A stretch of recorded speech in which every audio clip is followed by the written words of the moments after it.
திருநெல்வேலியில் வந்து பார்த்திங்க அப்படின்னா ஏழை ஏழைங்கிற வார்த்தை வந்து பார்த்திங்க அப்படின்னா தமிழகம் முழுவதும் ஒரு மிகப்பெரிய ஒரு பரவலாக இருக்குது.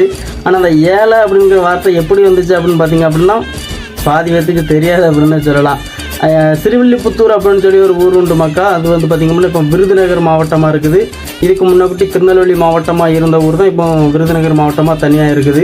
அந்த சிறுவில்லிபுத்தூரில் ஒரு பெருமாள் கோயில் உண்டு. கிட்டத்தட்ட 1300 ஆண்டுகள் பழமை வாய்ந்த கோயில் அப்படின்னு சொல்லலாம்.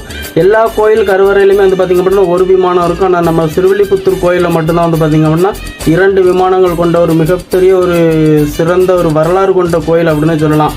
அந்த கோயில் உள்ள ஆண்டாள் வந்து பார்த்திங்க அப்படின்னா அந்த தோழியை பற்றி கேட்பாங்க. எல்லே இளங்கிலியே இன்னும் உறங்குதியோ அப்படிங்கிற மாதிரி ஒரு வார்த்தையை கேட்பாங்க.